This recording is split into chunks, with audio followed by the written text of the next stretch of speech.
point whereby we're favourites for this competition.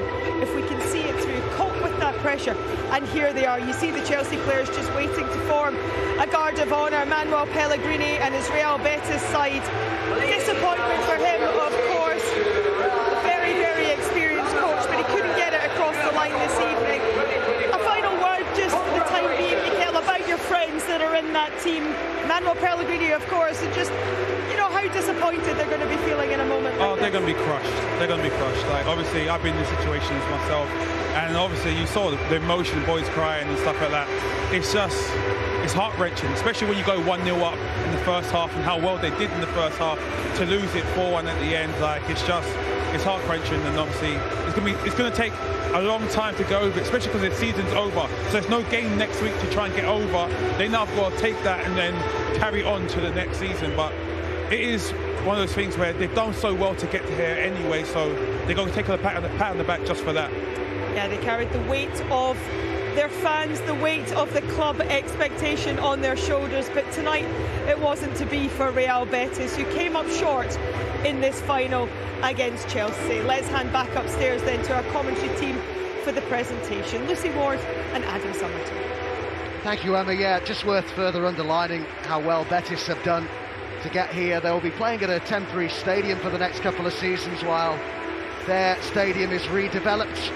It's exciting times at Real Betis, and as well, they've qualified for Europe for a 5th season running, something the club has never done before. They are in good shape, and you can understand it won't feel quite like that right now for those supporters. You know, the tears have been flowing, but they have done brilliantly and were excellent in that first half. This evening, Lucy, Isco just didn't quite have the same level of influence in the second period. Yeah, I mean, Chelsea are a younger, stronger team. They just needed a little jolt at half-time, but the physicality just overwhelmed Betis in the end. Now they're an older team, didn't have that sort of energy, but they did incredibly well first half, incredibly well to get to this stage in the first place.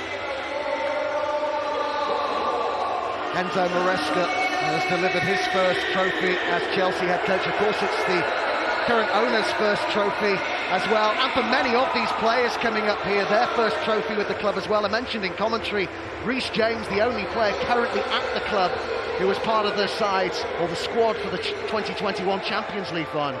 I mean, what they've done is something special. You know, people mock this trophy, but this will mean a lot to this set of players because it's a platform to move on into the Champions League next season. You know, can they win another trophy? Can they get close at the top of the Premier League?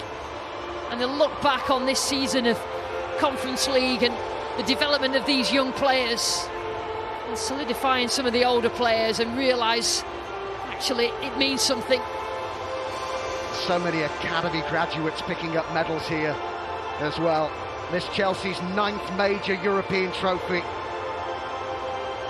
And now they've completed the set, the first club to win every one of the major continental honours.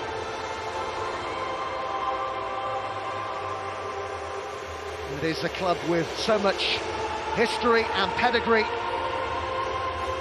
and perhaps tonight will light the blue touch paper for this new generation as the club captain gets his medal. Maybe we are looking at the first of many here.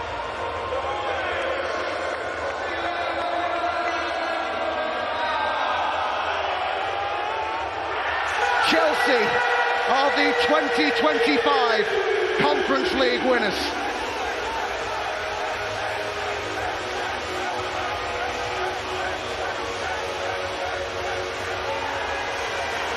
Let the celebrations begin.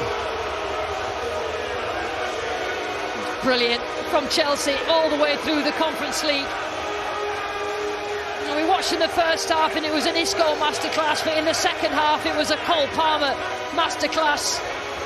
The talisman of this young Chelsea team. And look what it means. Well, for some it was perhaps an expectation that Chelsea would win this season. Maybe even an obligation, but they still had to go out there and do it. and they have. Congratulations to them. They win this Conference League final, Emma, by 4-1. Thank you, Adam. Yeah, and congratulations again to Chelsea. Just look at the scenes here as they take it in turns. They lift the trophy aloft. Fantastic. And if you could bottle this feeling, Joe, it'd be worth a fortune, wouldn't it? Yeah, it is. I know I've said it many, many times. It's just the best feeling as a footballer. You dream of these moments, and you just got to savour it, because they're fleeting.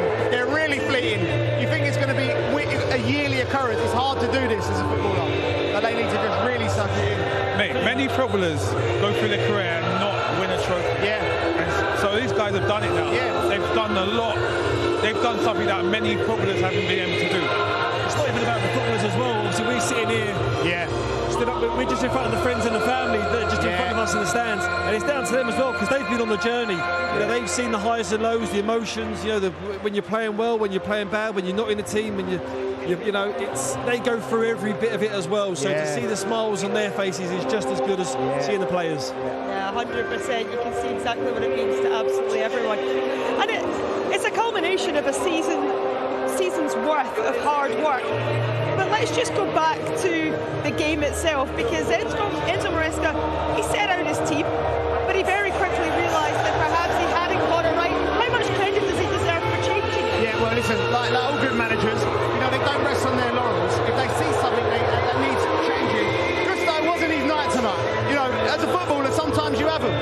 You know, you got Rhys James sitting on the bench, right? You know, fired up, ready to come on. He changed the game.